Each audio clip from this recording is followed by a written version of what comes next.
Everybody, here we go. 10:03 on the Fan. This is the Tiki and Tierney Show. Knicks got the dub, although it was a little tougher than we thought. I don't know about you, Teak, but I don't take anything for granted, right? Especially against Miami, Spoelstra. But when we got word the Butler was out, Randle was in, Brunson was in, I think in most of our minds, many of us were thinking, all right, we'll pull away, we'll bury these guys, we'll go down to South Beach 1-1. Well, we're tied 1-1. We certainly didn't bury him. There was not a moment during that game that I was comfortable. Not one second did I sit there and say, all right, we got him. It's over. Well, you know why? It's because Eric Spoelstra is such a great coach, and not taking anything away from Tom Thibodeau, but the inbounds, the in-game coaching by Spoelstra was just amazing, confusing the Knicks and keeping them out of whack. And, look, despite the 30 from Brunson, the 24 from Barrett, who was also playing phenomenal D on Kevin Love, the guy who BT mushed us in game one with the half-court pass and full-court passes. Barrett sat for a lot of the game, a lot of the fourth quarter. All of that stuff aside, Hartenstein played fantastic defense. He was awesome. He was awesome. Julius Randle, to me, is the most important player on this Knicks team.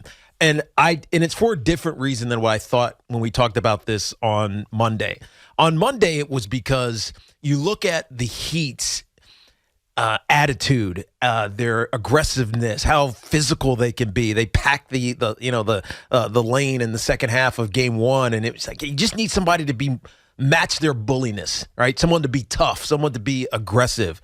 But last night, you saw in Julius Randle, who basically gave his season average, 25 and 10 was the season average. He was 25 and 12, but he also had 8 assists. And the reason he's, to me, the most important player is because without him being able to have gravity to suck in these Heat defenders who come in to trap, that's clearly Spoelstra's philosophy. Whoever the ball handler is, trap them, right? Jalen Brunson gets trapped. He can't see. Like, he can't make the pass as easy as Julius Randle does. When Julius Randle gets trapped and he's gotten out of this, it's all me, I got to do this hero ball thing, he lets it come in. Keep coming, guys. Keep coming. And then he finds someone open. Right? Julius Randle, to me, is the key to this series. They played, I don't want to say terrible, but they didn't play great in this game. The reason that they were able to survive it is because they had Randle's attitude and his ability to create for everybody else. I know that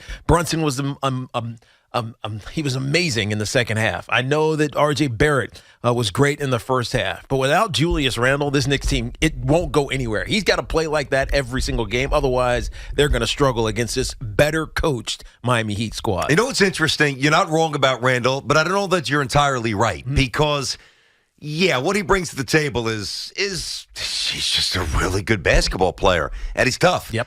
But, he can do that, and if Hartenstein doesn't do what he does, Knicks don't win. The Knicks really are just a team. Yeah. And just to finish the thought, like, there's a component of at least the 2022-2023 Knicks that we've seen, 85-ish% of the season once they change the rotation, once they kind of tighten things up, where they need those points from Randle, but you've got the other ancillary pieces doing a lot, on a lot of nights there. And Quickly's got to get his act together. Yep. Toppin was invisible, absolutely invisible. But without Hartenstein, they don't win. So I look at this Knicks team, and Randle, probably going to be third-team All-NBA. Brunson, best off-season acquisition, I think, in Knicks history. You want to tell me maybe Bernard King, maybe Earl the Pearl Monroe? We can have that conversation, but he's certainly in the conversation. The Knicks, their depth is their key. So you're not wrong by putting that spotlight of importance on Julius Randle. But, man, Randle could bang in 40 if the other guys don't do what they do. Hart getting those offensive rebounds. Hartenstein keeping plays, setting 6 screens, keeping plays going. They lose again. Yeah, but don't you think that in the NBA, there has to be somebody who is always there? Right? For instance, we look at the Lakers, and we'll have a conversation about the merit of the regular season with the The Grizzlies, they're done. They were 2. You look at the Milwaukee Bucks, they're done. You got the Heat, who were 7th seed. You got the Lakers, who were in the play-in game. I think the Heat were the 8th seed, weren't they? Maybe. Maybe they were. It doesn't, but you're making my point. It's a 5-8 matchup. You're making my point, right? So the regular season doesn't mean much. We'll get into this at some point. Because, unless you're trying to learn how to win as a team, which the Knicks are. Yes, but you look at the Lakers might be in the Western Conference Finals, Yeah, I know. right? Which is crazy. So my point is, like, unless you are a team that has a superstar, and the Knicks have some stars, right? We're not going to call them superstars because they're not there yet. They're not all NBA consistently. They're not consistently making the All-Stars. They're not in the MVP conversation, even if they maybe should be. But without the superstar, you got to have a guy who understands the gravity of the moment. And the reason that this Heat team can play this way, even without Jimmy Butler, is because a year ago they were in the NBA Finals. And they lost to the Golden State Warriors, but they were there. They have that experience factor. And they got contributors from guys who you're like, who the hell is that guy? But at the same time, they have a great coach, and they have experience. Without having that, which the Knicks don't, they need somebody who is going to give it to you emotionally, physically, tactically, every night. And statistically. And that's Julius Randle. Yeah, He's I'm not been here that to way refute that. He's season tremendous. long. I love him. And, maybe Knicks fans will wake up and appreciate this guy. Most of you do. I shouldn't frame it that way. And I heard the guys talking about Carmelo this morning and the direction that the conversation took. I actually want to jump into that a little later, but I want to parallel, and again, I've got no problem with Carmelo getting that reception. He's a great guy, and he was a good Knick. A legend. Stop. You sound ridiculous when you sound like you never watched basketball in your life if you tell me that Carmelo Anthony's a New York Knick legend. But he does deserve the adulation. He wanted to be a Knick, and he was a big-time scorer, whatever. But I see Carmelo getting treated like he's Clyde Frazier, and people actually calling up the radio station saying, we might not need Julius Randle next season. Come on. Well, what do you mean, come on? You've taken the call with me. I know. That's crazy. He's just, man, he's a throwback, and he's there every night, statistically, and as you said, emotionally and physically. He is a tough cookie, man, and he fits this city well. And it wasn't easy for sure, but here we go. Roll down the windows. Come on, you didn't think I was going to sneak. Come on. We got to sneak this in. Hell, sneak it. We got to jam this in the A-gap. Let's go, Kramer. Go, New York, go. Go, New York, go, New York, go. Say, go, New York, go, New York, go. Go, New York, go, New York, go. Go, New York, go, New York, go. Did you see where our boy Ferrara was sitting last night? He was next to Aaron Rodgers. I mean, are you kidding me? So Jerry texted me yesterday. He's like, hey, I'm going to the game tonight. I'm like, hook me up. I said this on the air. He's like, I can't. They only gave me one ticket. So I'm thinking they're going to squeeze him next to, a couple of, nobody, maybe like a model that we don't know, or, I don't know, some actor that thinks they're actually important and they're not. And he's sitting next to Aaron Rodgers and Sauce Gardner. I'm like, you got to be kidding me. I texted him after the game. I'm like, dude. And he texted me this morning. And what did he write? He goes, wild night. So I'm assuming our boy Turtle got loose into the wee hours after what was a very fun win.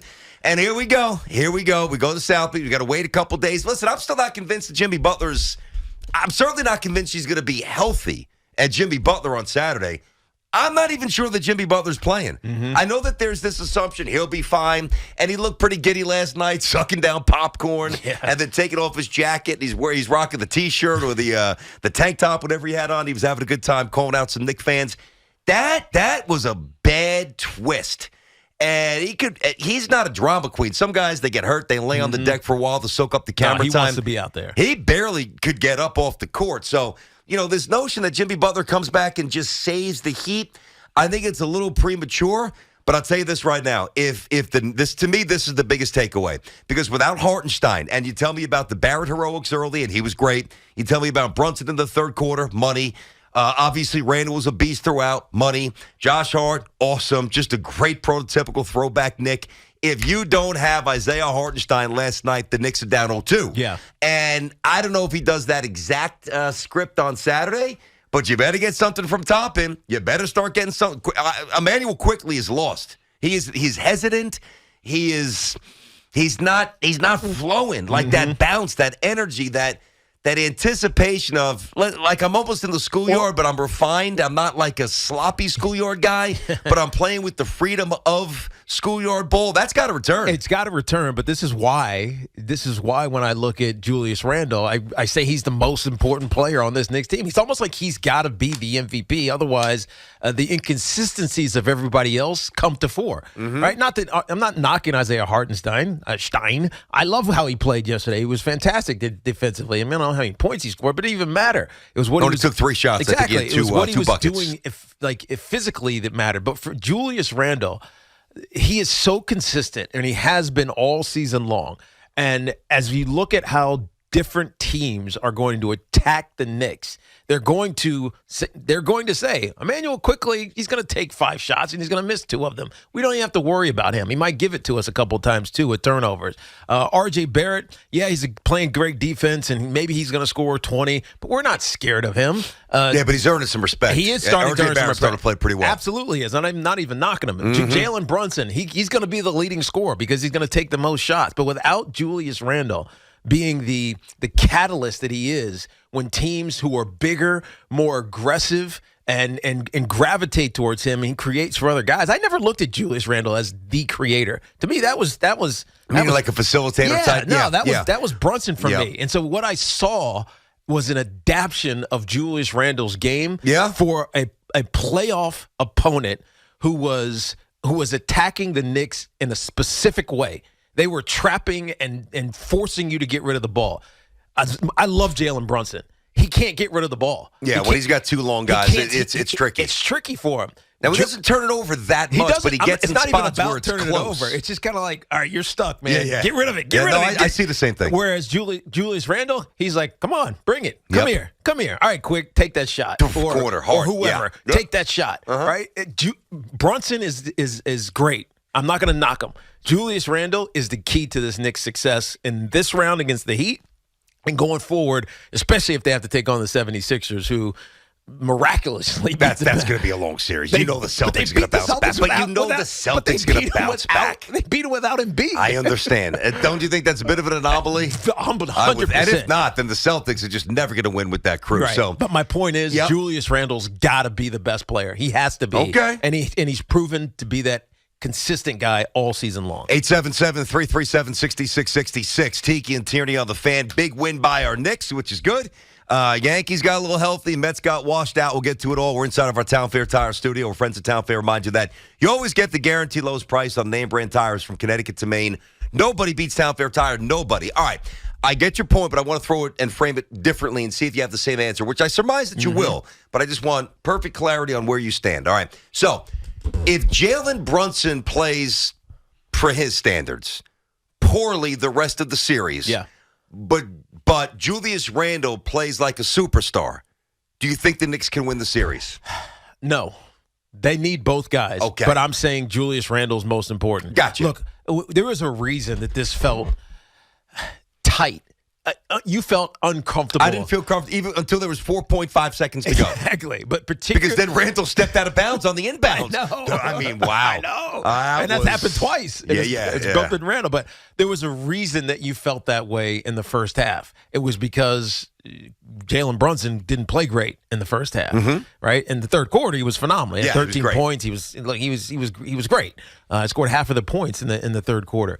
But without Julius Randle doing what Julius Randle did, the Heat probably run away. They might. Even without Jimmy Butler. So, yes, it is a combined thing. But for me, and it's a team effort, and it's guys stepping up, Hartenstein being the one that coming to mind because of how well he played defensively in Game 2. But they need the consistency of Julius Randle. All things aside, everything else, whether it's Brunson off and on, R.J. Barrett, even though he's been on for most of the series, if he goes off quickly, he's been off.